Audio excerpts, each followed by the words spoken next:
Hi everyone, welcome back to my channel. आज की class में हम करने वाले हैं गैस पेपर 2-1 हमने कर लिया है। दोनों को देखना ज़रूरी है क्योंकि मैंने दोनों में वही क्वेश्चन ऐड करे हैं जिसको अगर आप दोनों पेपर को कर रहे हो तो आपके पेपर में 5 क्वेश्चन देखने को मिल जाएंगे उसी में से। ठीक है, तो ये आपके ऊपर है, आप देख रहे हो नहीं देख रहे हो, आपको टोटल 5 ही करने होते हैं।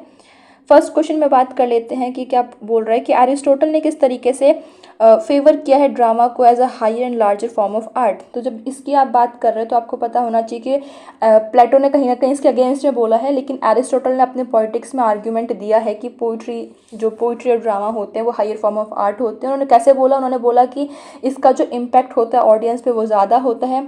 इसकी एबिलिटी है कि ह्यूमन एक्शंस को दिखाना, इमोशंस को दिखाना, हर एक चीज़ को वो दिखा सकता है। इस चीज़ को इमिटेट कर तो रहे हैं लेकिन इमिटेशन भी एक अच्छे तरीके से हो रहा है क्योंकि यहाँ पे आप नैरेटिव यूज़ कर रहे हो, डायलॉग यूज़ कर रहे हो, परफॉर्मेंस को भी यूज़ कर रहे हो, तो बहुत सारी चीज़ों को आप कंबाइन कर रहे हो। और ट्रेजेडी एरिस्टोटल के अकॉर्डिंग क्या है कि ऑडियंस के ऊपर एक बहुत इम्पॉर्टेंट कहीं ना कहीं इन्फ्लुएंस करती है। क्यों? क्योंकि यहाँ पे कॉम्प्लेक्स कैरेक्टर होते हैं, प्लॉट होते हैं, ये आपकी पिटी एंड फियर की जो आइडिया है, फीलिंग है, उसको अराउज करती है। सबसे ज़्यादा इंपॉर्टेंट है ये वाली चीज़ क्योंकि यहाँ से आपका शॉर्ट नोट निकल के आता है कैथारसिस का। अगर मैं आपको दिखाऊं तो ये जो आपका शॉर्ट नोट है कैथारसिस वो यहीं से निकल के आता है। पिटी एंड फियर की जो फीलिंग है कि आप कोई चीज़ देख रहे हो, आपको उसको देखने के बाद लग रहा है कि ये चीज़ें तो हमारे साथ भी हो सकती थी, ऐसा काम तो हम भी कर सकते थे। तो वहाँ पे जो आपको पिटी होती है, फियर होता है, तो वहाँ वाली आपके अंदर एक फीलिंग आती है और वहाँ से आपके पर्जुगेशन होता है कि आप प्योर हो जाते हो, आपकी इमोशंस प्योर हो जाते हैं, आप या तो रोने लगते हो। तो वो जो पर्जुगेशन हो रहा है, प्योरिफिकेशन हो रहा है, उसको हम कैथारसिस बोलते हैं। इसी इमोशनल जो हमारे क्लिनजिंग हो रही है वो एक साइकोलॉजिकल फैक्टर है, मोरल बेनिफिट भी देता है, इसीलिए उन्होंने बोला है कि जो ड्रामा है वो हायर चीज़ हो जाती है।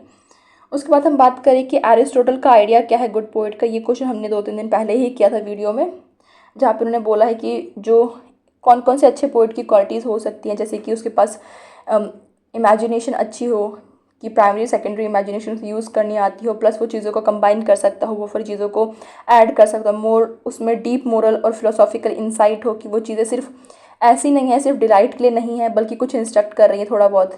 हालांकि जो इंस्ट्रक्शन है वो रोमांटिसिज्म का मेन पॉइंट नहीं था, पर फिर भी आप कुछ चीज़ें तो इसमें ऐड करोगे कि मोरल हो सकती है, फिलोसॉफिकल इंसाइटफुल हो सकती है, कॉम्प्लेक्स हो सकती है इंडिविजुअल को, प्लस जो आपका ऑल ओवर द वर्ल्ड कि जनरलाइज कर सके कि आप जो फील करते हो सामने वाला पर्सन फील कर रहा है, इंडिविजुअल को आप पूरी दुनिया पे जोड़ रहे हो। उसके बाद बात आती है क्वेश्चन नंबर 3 की, जिसमें आपको बताना है कि new criticism, principles of criticism according to I Richards आपके न्यू क्रिटिसिज्म में आ जाते हैं। तो उनके कौन कौन से प्रिंसिपल्स हैं, जैसे कि क्लोज रीडिंग करना, थ्योरी ऑफ वैल्यू है, प्रैक्टिकल क्रिटिसिज्म है, या फिर एम्बिग्विटी एंड मल्टीपल मीनिंग की जो इन्होंने एक आइडिया दिया है वो इसमें आ जाएगा। क्वेश्चन नंबर 4 की अगर हम बात करें तो रोल ऑफ सुपर स्ट्रक्चर, ये क्वेश्चन सेम ही है जो हमने लास्ट क्लास में किया था कि सुपर स्ट्रक्चर क्या होता है, उसका रोल क्या होता है, प्लस लिटरेचर एक तरीके से सुपर स्ट्रक्चर का काम कैसे कर सकता है। सुपर स्ट्रक्चर क्या होता है? कोई सुपर स्ट्रक्चर को हम बोलते हैं कि ये रेफर करता है लिटरेचर को, हो सकता है आपका इंस्टीट्यूशन है, आइडियोलॉजी है, कल्चर, जो आपका कल्चर है, हर एक चीज़ को जो भी कहीं ना कहीं आपके माइंड को मोल्ड करने की कोशिश कर रहा है वो सारा आपका सुपर स्ट्रक्चर में आ जाता है। और लिटरेचर कैसे उसे यूज़ कर रहा है वो मैंने आपको लास्ट क्लास में बताया था।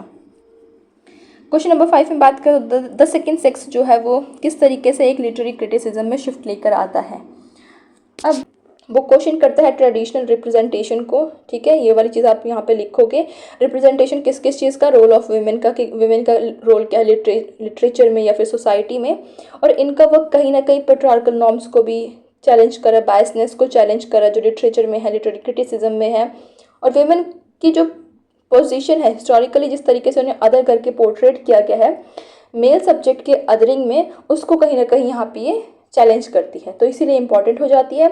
अगर हम बात करें नेक्स्ट क्वेश्चन में, जहाँ पे हमने डेरिडा की बात करी है कि डेरिडा ने किस तरीके से डीकंस्ट्रक्शन का कॉन्सेप्ट दिया है, तो उनका फिर से वही चीज़ आ जाएगी कि उन्होंने किस तरीके से डीकंस्ट्रक्शन की बात करी है कि वो इनस्टेबिलिटी को दिखाता है, या फिर मल्टीपल ऑफ मीनिंग हो सकते हैं, कोई भी टेक्स्ट उसको हज़ारों तरीके से हम इंटरप्रेट कर सकते हैं, कोई भी चीज़ है वो अपने आप में कॉन्ट्रडिक्ट करती है, या फिर आप इसमें बाइनरी अपोजिशन की भी बात कर सकते हो कि जो डीकंस्ट्रक्शन है वो कोई सेट रूल्स फिक्स नहीं कर रहा, टेक्निक्स फिक्स नहीं कर रहा है, तो वो चीज़ आप यहाँ पे लिख सकते हो।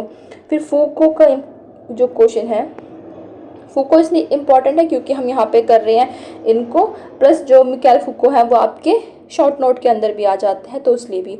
ओरिएंटलिज्म की मेन बात कर रखी है कि डिस्कोर्स एंड पावर जो है वो कहीं ना कहीं इसने इन्फ्लुएंस किया था आपके एडवर्ड सईद का जो ओरिएंटलिज्म है उसको। अगर आपको इसमें फूको की आइडियोलॉजी नहीं भी पता तभी भी आप ओरिएंटलिज्म को एक्सप्लेन कर सकते हो, ठीक है। क्योंकि ओरिएंटलिज्म क्या बात कर रहा है कि किस तरीके से जो ओरिएंट, जो हमारे ऑक्सीडेंट है वो ओरिएंट को किस तरीके से पोर्ट्रेट करते हैं, वेस्ट किस तरीके से ईस्ट को पोर्ट्रेट करता है एज ए सैवेज। तो यहाँ पे और इसको कनेक्ट करने के लिए जैसे कि फूको ने बोला है कि जो पावर है वो हर एक चीज़ को कंट्रोल करती है, तो वेस्ट के पास पावर थी तो अपनी पावर को यूज़ करके वो क्या कर रहे हैं, ईस्ट को पोर्ट्रेट कर रहे हैं एज अ सैवेज, और अपने आप को बता रहे हैं कि हमारी रिस्पॉन्सिबिलिटी है कि हम उनको सिविलाइज कर सकें। उसके बाद हमारे पास कुछ शॉर्ट नोट है जैसे कि स्फोटा का है, ठीक है। स्फोटा क्या है आपका, एक लिंग्विस्टिक लिटरेरी थ्योरी है, फिलोसफी ऑफ लैंग्वेज है आपकी, कि मीनिंग किस तरीके से निकलता है, या फिर जो आपका जो सेंस ऑफ वर्ड है, इंटेंडेड सेंस ऑफ वर्ड है या फिर सेंटेंस है वो कैसे निकलता है। वो स्फोटा की थ्योरी मेनली क्या बताती है कि जो मीनिंग है किसी भी वर्ड का, सेंटेंस का, वो इंडिविजुअल कि फोनेटिक कंपोनेंट से नहीं निकल रहा है, बल्कि वो किससे निकल रहा है, आपका इंटरनल या फिर कॉग्निटिव प्रोसेस है उसकी वजह से निकलता है।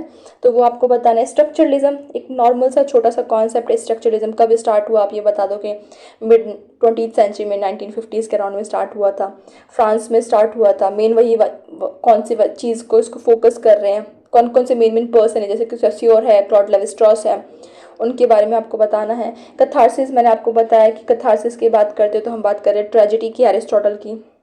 रोमन जैकॉब्सन इसलिए इम्पॉर्टेंट है क्योंकि ये एक रशियन अमेरिकन लिंग्विस्ट थे। जैकॉब्सन इसमें इंपॉर्टेंट रोल प्ले करते हैं। इनके ऊपर एक छोटा सा नोट प्ले करने के उन्होंने कौन कौन सी बातें करी है, जैसे कि इनका मॉडल है कम्युनिकेशन का भी है, और इन्होंने वो फिर थ्योरीज दी हैं, पोइटिक लैंग्वेज के ऊपर थ्योरी दी है कि फंक्शन ऑफ लैंग्वेज क्या है ये बोला है। तो उसके ऊपर आपको शॉर्ट नोट लिखना है, थ्योरी से कनेक्ट करो या फिर उनकी जनरल लाइफ से कनेक्ट करो, it's up to you. Philip Sidney इसलिए इंपॉर्टेंट है क्योंकि ये इनका एक वर्क है अपॉलॉजी फॉर पोइट्री या फिर डिफेंस ऑफ पोइजी भी बोल सकते हो आप, उसके लिए, क्योंकि उसमें उन्होंने किस तरीके से पोइट्री के लिए डिफेंस किया है, क्रिटिसिज्म को कहीं ना कहीं निगलेक्ट करने की कोशिश करी है, उसे डिफेंड करने की कोशिश करी है, तो वो आप यहाँ पे लिख सकते हो। एंड या तो ये दो पेपर हमने आज डिस्कस कर लिए हैं। एक पेपर ये हो गया, एक इससे पहले हमने किया था। तो मेरी आपसे एक रिक्वेस्ट है कि दोनों पेपर को देखना, जो जो मैंने क्वेश्चन दिए हैं आप इसको खुद से पढ़ना, अपना गूगल करके पढ़ो कि इसमें क्या क्या लिख सकते हो, बुक से पढ़ो क्या क्या लिख सकते हो, और इसी में से आपको पेपर देखने को मिल जाएगा, ठीक है। तो या I will see you in the next video. Bye bye.